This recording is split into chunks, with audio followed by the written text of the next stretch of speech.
How have you been enjoying the arc though? All things considered. I do like the art. Like I said, I still think it was an interesting decision to do this right now. Okay. But I also understand that like it's gonna all tie back into where we're going. So, but it's just that like this is the first time I'm reading it, ongoing. Hmm. So like, I'm just like, I don't see the vision yet until it happens. But I trust. I got trust. So like. But as far as like what's actually happening, um, I think it's very interesting with the how the fiendish magic. They're kind of touching more into like how that works, how like Hmm. because honestly, I'm not gonna lie to you. Like, I think fiendish magic is cool, and like I kind of wish that little dueling section of the fiendish magic went on longer because I would like to see more abilities get used in different ways. Yeah. But looking at it, I'm not gonna lie. Signing up for fiendish magic does not sound like the move. A little something like eeny, meeny, rap from the beginning. Smoke a little pack, but the pack never timid. Church, but I'm seeing it. Curse when I'm winning. She need a new back. When it's back, I'ma bend it. Slap up some guinea. Ask me to hit it. Watch a nigga black super yak, I'ma quit it. Swerve in the Benzie. Perfume is Fendi. Bobbin' move fast, real fast like I'm Ricky. That's 'cause I'm pretty. Came from the dirt. Shovel up a nigga can't handle the work. Ooh, y'all, swing with it first. Young white girl like a ramble. At all. You're Cause you're like you're at the will and temperament of a Surya almost, right? And yeah, like, you're at their mercy, and that sounds ridiculous. Like if they just feel like you know what, I don't mess with you no more, they could just like stop, or just like you're in trouble. Like I don't really like that. Too many restrictions on my own power. So the god magic is probably the way to go, even though the swords seem to have cooler magic or just different ones in some way. oh yeah, because like, well, I think I'm of the mind personally speaking. Like, obviously, I'm gonna want to be able to fight in some way, shape, or form. So I might have to just capitulate to the way the world is. But I don't like the idea of borrowing magic from anybody personally. Like, so I wouldn't want to borrow magic from the gods, Suras, whoever the case is. It's like I don't have some type of finite pool of energy to draw from within myself to like do shit. That's kind of what I would want to do, but you have to abide by the laws of your universe, so it is what it is. I if I could maybe if I really felt that for some reason I was possibly really cool with Asura, I could see myself maybe like, all right, you know what I'm saying? Give me a little San yoga and Hemmings magic, you know what I'm saying? I'll do something crazy, but oh, I read the raw. Sometimes it give you some insight that you might miss on scans, but I get what you mean. I mean, if anything, I would read it after. If that's the case, that would be dope. I read it after, but I wouldn't read it before, I guess. But I'm sure there's that. That's why I always say it's important for these things to um to read multiple translations. I'm always been a big fan of that, whether it's official or not. I don't believe in just the official translation being the canon because sometimes I think it's worse, personally speaking. Surah's greater than gods. I feel it. Yaksha was the only one I had to work with. I feel that. I'm not mad at that. See, yeah, Yashka, Shuri, I'd probably do it with Shuri. Okay. Yashka, uh, You're not trying to use. Kanari before You're trying to. Kanari before we got the Kanari now. You're not trying I to use San probably would. Yoga Maruna. San Vega Maruna. Not trying to use that, bro. Crazy. Oh shoot. Yeah, there's a couple of ones, but anything like Garda Harva Nah. or what's her face Saga and her people, like nah, we good. I feel like Gandhi would give me a spell that kills myself. You just be over there keying laughing. Nah. Can't go with Gandhavra. All day, but Phoenix magic is like it's fine depending on the Nastica, Yaksha, Shuri, Manaka, etc. I'm not mad at that, but still, I just I just like obviously I'm just inserting myself in the story. I think it's cool and stuff. Like I think you have to find whether define or Phoenix magic works better for you, and there's a bunch of different variables you have to account for. But I just know me. I hate being. I'm a guy who's anti-authority. I don't like being told what to do, and I don't like being anyone at the mercy of anybody. So if I could become raw without using divine or Phoenix magic, that's the path I'm taking. But if I have to, I'd probably go with divine though. But only Nastica, San Nuga, San Vega spells, so no Maruna. Damn it, Maruna, bro. Damn it. But okay, with this recent chapter, well, I'll start with the chapter that's out like online right now, right? So this is the recent chapter where Yama pulls up on Indra after Indra did what he did, and Okay. what I am starting to really like about this current section of the story is just the general interactions with multiple gods, whether He's the king of Asukas. I don't remember if there's a couple of fourth Zen over here. Maybe they're all fifth Zen, but just seeing them all interact and seeing everyone's clashing ideals, personalities, and the way that they believe things should go, I think it's coming out full force here. Because I do think Surya's the god of light rejection and Yama's discontentment is very interesting in contrast with, like, I remember at one point Chandra's like, you didn't even stay to hear him out. Like, that's illogical. Like, they're all their personalities are coming out too. And what I also enjoy about this too is, if Chandra is amongst humans, wouldn't you argue that he's a little more condescending because obviously he's like the highest authority there more often than not?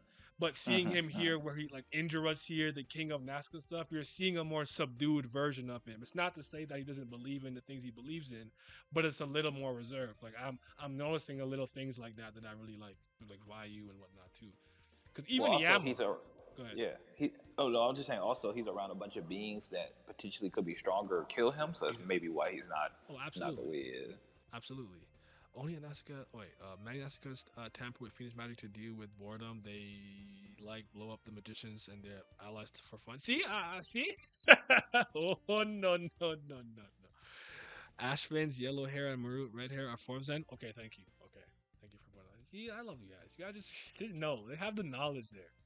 Yeah, see, I don't talk about this series enough with people to like remember every detail. That's kind of the problem. Like, we would need to talk about it more, because like I haven't talked about like every aspect of the series in like weeks now. Mm-hmm. So like, yeah. Because the last thing y'all was the threads and the little power scaling thing. Yeah. Shout out to Pegasus Ichigo. He commented, or they commented. Shout out to them. But so yeah, Yama has always been a character of interest to me, but he always had like a background role. You know what I'm saying? Like, he just kind of did his thing. He just does his paperwork. He deals with the dead. But like, I've always wanted to tap into more of how human souls are dealt with, reincarnated, but like visually kind of see it and actually get to experience it in full time. Yama's like general discontentment here, I really like, because I guess he's a character that I know gets irritated and frustrated by things going on, but he's always seemed to take a back seat to everybody, in the back burner. And him pulling up, grabbing Indra like, hey, yo, what is good with you? I said, I did not expect that type of energy from him. Sorry, 1 second. Surya literally made a weapon to beat up Chandra. He knows when to keep quiet. Yeah. Because this is the weapon that Lila has, if I remember correctly, right? The spear that Surya used to throw at Chandra. If I'm wrong, someone correct me. But did we ever know the full relationship of Ratri and Indra? No, not from my understanding. At least not yet. He was a little more upset of why Ushaz was a baby again, but that's the closest we got. He didn't even seem to really particularly say anything about Ratri. I'm right? Okay, thank you. Yeah. Okay, so that's what I like here. What did you think of Surya's objection and actually immediately throwing a spear at Indra, which didn't do shit to him? See, I'm not surprised by a lot of that, because when they're around each other too, they seem to be like more like childish and things of that nature. So it's like, they also know they could like come back to life and stuff like that, so they don't mind like being violent with one another when they disagree. So that's not that surprising. But yeah, I definitely agree with you. I didn't expect Yama to be so. I knew he had a lot of like, I don't know what the proper word is, contempt or just like disagreement. Yeah, with a lot of the guys. Yeah, because you could definitely tell he doesn't agree with a lot of what they're doing. But yeah, I'm surprised, because like, but also just the form that he do that makes you really realize he probably is definitely, well, we know that for sure now, but we definitely knew that like he's one of the stronger ones. Because I don't think you could just do that to someone of Idra's strength. If you didn't believe, you could at least match him or handle him in some way, shape, or form. So yeah. But yeah, Miles, if you met Ushaz instead of Ratri, no, I'm not entirely sure what the full extent of their relationship is. I'm hoping to get into it, because of course he was very upset by what happened. I'm not sure why, so we'll see. You must agree that Indra is really funny. He is. I think Indra is a character of intrigue. The problem is now he's opposed to Yama, and my allegiance is clear. So it's fuck Indra right now. That's all it is. It's not like I don't dislike it, but sometimes I'll like two characters, but if you pit them against me, my allegiance might be made clear right then and there. So if you talk like Astra and Brillis, love them both, but it's Team Brillis, all right? So that's exactly So that's how I'm looking at this right now. If you remember Naya, even in the finale, Yama wasn't very cordial towards Vishnu. I'd probably have to revisit that, but still, I guess the point. I guess you're adding on to the compounding to the point that like obviously there's a lot of discontentment and like disagreement and things that he's seeing and whatever. Like he may not particularly agree with the way things are going, but he tends to at the very least make sure that his job he's doing it to the best of his ability, which I respect. yeah.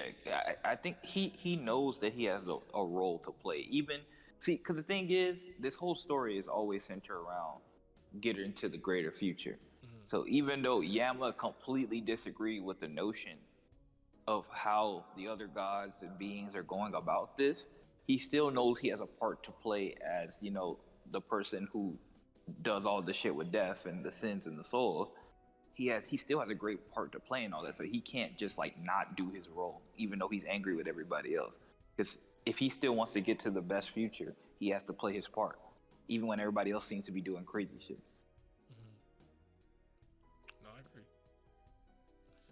No, I agree with that. Wait, do I still like Ran after we attack Lilith? Yeah, I mean she's fine, but I understand like having gone through a lot of what Ran is experiencing. Like we haven't gotten the full connector to get all the way back to present time. I understand it a lot more because I'm getting more and more context. Like I didn't know this guy basically ended up living for thousands and thousands and thousands and thousands upon years now, not seeing his family and all kinds of stuff like that. Like you'll probably be a different person after the fact, and he's a human, even though he's a quarter if I remember correctly, or is he half actually? Ran a half or a What? quarter? He's a quarter, right? Quarter, thanks. I think it's quarter. Damn, my brain not working right now. That's what I said. We don't talk about this But like at the end enough. of the day, he's mostly human, right? To the point where like Yeah. his lifespan is not supposed to extend to that level of that level of length. So it changed him. But I'm cool with Rand. Rand is a great character at the end of the day. One thing about me is even if I don't like a character, I'll always tell you if they're well written. Like you guys know I don't like Ganhavra, but I've never said he's a poorly written character. He's not moving me. Not me, bro. I like what Surya said here, just because, and we'll talk about how it comes full circle a little later. But he says like somebody who doesn't even have the courage to carry the guilt.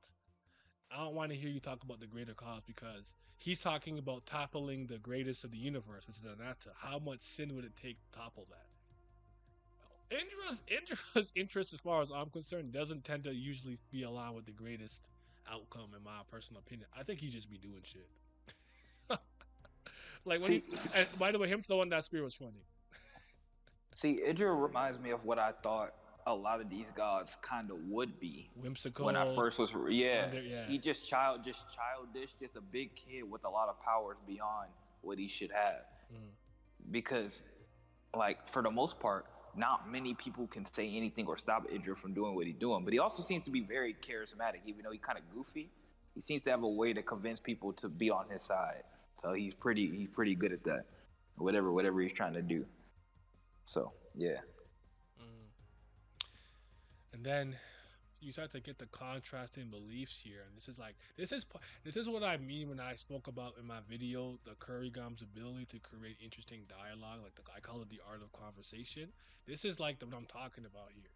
Because I'm about to get to something before I'm going to comment before we get something. Isn't he? He's the second most popular god? Yeah, apparently. And he's second most popular god after Vishnu. Also, probably the most loyal to the Primordial, so maybe that might have contributed. Fair enough. Even Hindu mythos, Indra is the king, but ain't that strong. Vishnu, Indra, then Agni, popularity wise, okay. It's probably a pretty boy thing because he seems to be the type to be fun to hang around it, but you get real tight after an hour. I felt that in my soul. You know, some people is like, okay, I could only deal with you in short bursts. Like, I can't deal with you for too long.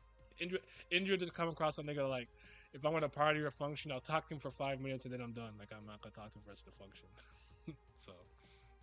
So, Indra says, aren't those convictions of his? Because they talk about Surya. Surya's, like, basically his, like, he thinks a god should carry himself a certain way and uphold certain ideals and morals. And he said, isn't that too much based around like his on humans? and basically said that the life of a single Nastica, in his opinion, is worth more than hundreds of millions of humans, isn't it? So what I like about that here is we started to see how their different minds clash and different beliefs and they hold. So like he's saying, I think the belief that holds the weight of sins above the value of power deserves to be respected as well. And then she follows Surya and dips. I like that. I like seeing that because when the gods are on a more even playing field, I like to see their discussions more often than not. It is always nice to see Kubera amongst the people, kind of trolling and doing his thing in his damn chibi mode. But at the end of the day, he holds all the cards. I like when the playing field's a little more even. I just wanted to chime in. I could keep going though. No, you can keep going, brother. Okay. I really like Indra's point there. In mythology, Indra's not strong as Vishnu Shiva, but amongst the devas, he's certainly the strongest. I really like that Indra's point there. In mythology, that is. But then again, Nastikas consume a lot of the universe too. Yeah. I'm just gonna throw this in there just so you guys. Obviously I could find it myself if I want to. But if there's like a really good book, channel, resource online that I could use to really increase my knowledge on Hindu mythology and folklore, please let me know where I can find that. I don't care if I have to buy a book or something. Let me know because I really want to add that to like my analysis when I'm talking about certain gods and stuff because I want to see how Kurigan played around with, various gods and concepts like Rajas and ever and how she utilized it within Kubera. Was she faithful? Did she remix it? Did she do the opposite and things like that? You pinned it on Discord? Did you really? I might just be a moron. I'll go check it I'll go check it after. Kubera channel? Okay, thank you. Because I want to get my knowledge up with that. The value. See, I was just finna say with that part. I say, yeah, I wonder how much of this, like, obviously we know that the names of the people are based off the view, but I really wonder how much of like did she use of actual mythology, or did she just use it as like kind of like a base? Like she knew like, yeah, like she knew like the stories of it, but then she completely threw it out the window. No, I wonder how much she. There's enough that I've seen from the little that I know that there's some like, she's using a lot of references and allusions to it. Cause like how like sometimes you might find a character in a show and it's like he has a lightning ability when his name is like Zeus. Like stuff like that. Yeah. It's like there's a little things like that I can pick up on, but on the deeper level stuff, no, because I really know most about Greek, Norse, and probably Japanese mythology. My Chinese mythology and folklore is getting up there as a result of all of the Danhua and like Manhua I've been consuming and stuff as recent, like with Neja and like Ao Bing and certain other gods and certain other deities. But like, yeah, I gotta get up there though. She just uses the basics, which is fine. It's fine if she's just using the basics, but still, like, I'm sure a lot of this goes over my head. Because at the very least, even if it's just like a name, and she references one thing, I would like to know. I like to really catch those kind of things. It's like to like use a video game example. I know the Final Fantasy games aren't connected, right? But I'm still a guy who would rather play it from 1 to 15 or 1 to 60 now, I guess. Even if it's just like a character reference, a weapon reference, something in the menu, like Easter eggs, I just like being able to catch those type of things. It just overall enhances my personal experience. For example, with Xenoblade, right? The blades in like the second game are called BLADE, like a acronym for something. But then blades in Xenoblade Chronicles 2 are like the weapons in which drivers fight with. They took the same concept, the same name of BLADE, blade, but they use it differently. It's not related to the other story, but I can see that there's a reoccurring theme here. The same thing with the character with the Vanguard or Van in their name throughout the Xenosaga and Xeno Chronicles games. I just like being able to call upon that because it's like a good extra tidbit. That's really all though. Yeah, I see what you mean by that. I feel you on that. But yeah, I was really wondering. I was like, how much of this is she like, she actually using? The story is completely original outside the names and some concepts. In actual mythos, Aryavata is the elephant, but in Kubera it's Kinaro's elephant. I like stuff like that. It's really cool to me. Things like causality, karma, enlightenment at the top, reincarnation. There are some neat references though, like in the mythos, Aryavata is Indra's side, an elephant, and we know that he has helped out Kinara in the canon story. Some people theorize that hints to how Arya was supposed to be the actual king of the Kinara clan. Yeah, I mean, based on what was happening with that power hierarchy, it's not hard to believe that. But yeah, so Indra goes like on that mark. I ever wondered how much cities need to topple the pinnacle of the universe? And I think this is when we transition back to the Daksha stuff. How invested have you been in the Enon, Daksha, and the other girl and stuff like that? Have you been invested? Have you liked it? Like I'm not sure how you're feeling about that. So I'd probably have to review how I feel about a lot of it, but I'm walking to another building, so my bad for how I sound. No, you're But yeah, a lot of the stuff in this arc is kind of like, not that I'm not enjoying it, I just haven't like, I don't think I fleshed out like how I completely feel about these new characters, what they're doing. Like, I don't know, I ain't got that because we've been around some of these old characters so long, so I don't know how I feel about all these new people yet. hmm Yeah, sins are definitely a significant theme in this story. 100%.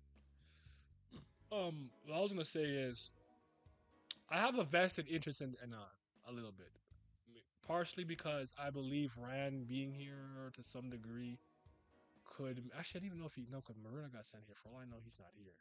But getting the tie to Rana's lineage, her ancestry, I guess is somewhat important. And I generally like how he just carried himself. Like he was here on some revenge shit for real. He's trying to body the king. Like he wants him to f out of here. And I think my next level of intrigue came. Obviously, you saw him use San Yoga on Nata, which was crazy. And then at the end of this chapter, that nigga pulls up on him like, "Hey," and I said, "Oh my god, I don't know what I'll do. I don't know what I would do. I don't know what I would say. I will admit that Daksha, what he did to the knights, I don't really care that much. I'm sorry. Like Yeah, facts. I don't think she's done a poor job trying to make us as an audience care about it because the girl here is obviously feeling a type of way about it and a nine is feeling a type of way about it. I just don't give a damn. These are nameless people who died in the past tense, so I don't really care because Yeah, either way they're definitely, dead. definitely. You feel me? But Mhm. they're cool. How do I feel about Rana? Some people dislike her. I have no problem with Rana. Rana's cool. I was rooting for their relationship, honestly. So when they finally got together and had some kids, I was very happy. And I think the special chapter is also adding like the thing that keeps her looking young because she's pure blood is actually the little ears that the Yaksha clan men tend to actually be attracted to. Like all that's well taken in full circle. But I think she's a strong character. I think she's good. I have no problems with Rana. Um, what about you? No, I like Rana a lot. Rana's really, I feel like she's a relatively good person as far as good of what we get in this story. Yeah. And she's very like not simple minded, but she has a very simple goal. She just wanted for her and Rand to be together. Mhm. Like and then now we kind of see the backstory of kind of like why that is a little bit. It's so crazy how she does that. And Yeah. like I've seen that in like little small versions, but this is the first time that we see anything go this giant of just like, man, he was all the way back in time and saved her when she was like a kid on another planet. Like that's some crazy, but like no, I like them. Mhm. The King backstory is actually surprising and a good highlight of the arc. I think when you realize, we talk about it, the fact that they were kind of really more scared of breaking the contracts with the Suras. I think that adds an extra layer of intrigue that I like. But I feel that I'm not mad at that. I'm just saying, Yeah, I think that is the most yeah. like important part of that. They were so scared of the Suras hmm that they were just like, you know what, we rather just allow you to do this with your discrimination hmm than we would to actually like break this off. Precisely. Bro, that Kubera Nana discussion was so dope. You gonna get to that? Like how she wanted Rand to, she talked to Rand to taking the priest job when he didn't want to do it.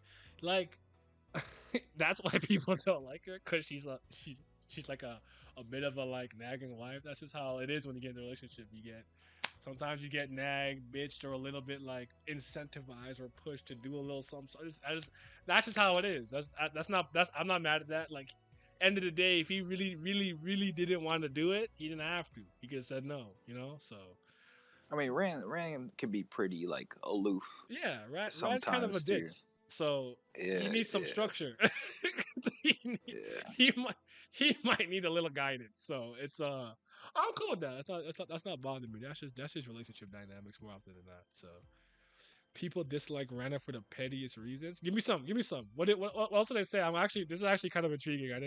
I never knew Rana was disliked. Why y'all like Manaka? She's the one y'all should not like. She's trash. Everyone relates to Ganabra as trash. Oh, that's funny. See, I think the reason why people like and dislike them completely come down to dispositions. Like Manaka just seems like a good person and seems like a good wife, and her Mm-hmm. personality is easy to flow with. So it's a much easier to be like, oh, I like her, even though she's completely protecting someone who's Mm-hmm. insane. While Reina, it's just like she just seems more like a regular person, but people are just like, oh, like she's annoying because she's always nagging and telling him what to do and stuff like that, and they're projecting like, oh, I don't want nobody to do that to me. But like, nothing wrong with her. She don't do anything. Like, Mm-hmm. she hasn't done like anything negative in this story really at all. That's funny. How she groomed? Did she groom Rand?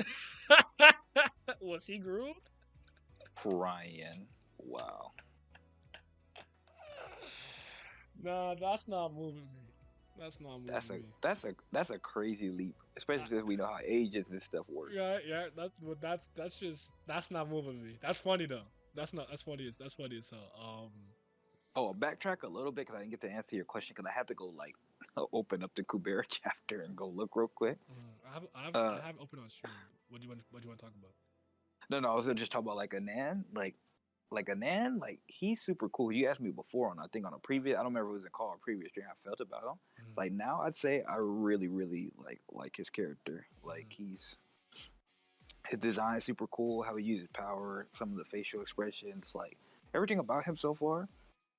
And then the fact that he's like the first user of the bracelet, that's Mm-hmm. kind of cool. So We'll his see how partner that. though, Yeah. I don't care about her at all. Like I'll be honest, just nothing she does move me. Her design, nothing she says, nothing. She ain't doing nothing. She had For me. one moment that made me laugh when Marina was like, "Bro, how is she not noticing that I'm right here?" Yeah, that was hilarious. that was that was funny to me because she on her solid snake. They can't see me, San Yoga, Kanara, or whatever. And Marina's just like, "Nigga, you're not stealthy." That other than that, I'm with you. I'm with you on that. That's funny. That's funny as hell. But Yeah, the pink haired character from the latest in the Fast Pass, that character, that was the one that was kind of starting to move me a little bit. I'm just because like, he's I like, how kind of could you like a world that the gods have obviously screwed up so badly? We're gonna get to that. I definitely was feeling that one. yeah. We're talking about. So that's funny. Wait. Manaka is trash. She made it hollow. Asha is trash. Oh, no. Oh no. No. She is not. Oh no. Asha is I'm, indeed trash. No, we're not. They're not spitting, Miles. They're not spitting. No, they're not. She's the see, goat. see, see. If you say something like that, but you like God of Harva, your opinion is completely invalid to me. I don't got nothing to talk Creditless. about. Credit Yeah, you revoked. credit. Credit revoked. Minus Cause 800 points from Gryffindor. yeah, cause Asha not even trying to like be good. She's not faking her way to acting like she doing this for you people. She don't move for y'all like that, man. I do like these type of like this. This a little bit reminds me of the Rachel stuff. But I do like this type of stuff when we talk about a story like this because this story is well written enough that you could tell people's general ethical code and moral alignment based on what characters they like or what deeds they let slide. You know what I'm saying? That's the thing that I do find interesting about these conversations here. But Asha, I like we say our biggest issue with Gone Harbor for the most part is the fake nice. I'm actually a good person, like in betweener thing, where it's like Sagara just owns her shit. I'm doing this for the revival of Nata, and I, for the most part, I'll do what I gotta do. Don't really care. Like if a character is gonna be malicious, bad, underhanded, or hostile, we generally are two people who like that they own that. It's still like, oh no, now Tio died. I'm gonna cry. Nah, it's too late. Save her life, you bitch ass nigga. I don't like you. I'm not trying to hear that. It's not moving dynamics. That's all I'm saying. That's all I'm That's a saying. fact. Me neither. So yeah. I love, but Ash overall though. Sorry, but Sorry. Yep. Sorry. let me see now. And as the best boyfriend in Kubera, I'll never agree. Our queen nothing wrong, and Nancy's kind of similar to Rand. I could see some overlap. Nah, there's a debate in our community after this arc ends. Let us know who you like more, current Aryavata, Okanara, or Aryavata. So you said, I mean, after the arc ends, let's. All right, so remind me. Kanara always be right. Gandhi the goat though. I love Asha. Yeah. It's just, he's the savior of the universe. Is Asha? Hold on. Being the end bringer of the universe is equally as Roz being the savior. Hold on. She about to fuck some shit up? Yes, Sirski. I'm here for it. Manaka, Gib Cali. I like Cali. I'm a Cali fan. Yo, what's up, Tierra? How you doing? If you mess with Lees, you can kick rocks. See, me I and feel that. me and Chess have the same plan because I need Area Vata, dude. Absolutely, like that. I need it. I feel that. I ain't mad at it. Okay, I'm gonna go to kind of end of the chapter after this part, and then we'll move into the fast pass, if you will. But okay, so I thought the part where all the people are saying to forgive the king, just forgive him, blah blah yada yada, is interesting because I want to know what he really did to get the people to be on his side to that degree. But I guess you could probably say it's multiple prognostications and premonitions that he gets right. The people just trust and follow him, but nah, I'm not gonna do that. You want to make him a member of the royal family, all kinds of shit like that. And then Maruna just analyzing this girl. He's like, "What's going on with her, bro?" And then she starts talking about forgiveness, sins. You should die carrying your sins, and it's starting to hit Maruna because Maruna knows she's not talking to him, but these words are obviously hitting him where it hurts because he knows that they can be applied to him. It's very interesting how much introspection I think Maruna gets forced to do that. Not forced to do, but as a result of how he's lived his life for so long and what he's going through. He's a character I see always reflecting inwardly on the things that he's done or doing or wants. I like that a lot about it. It's really dope. See, it's kind of crazy though because you think like this could potentially happen for more like Gnostikas and Rashkas and stuff like that, but I feel like this is like especially prevalent to him because like you said he's always kind of done this in his own way.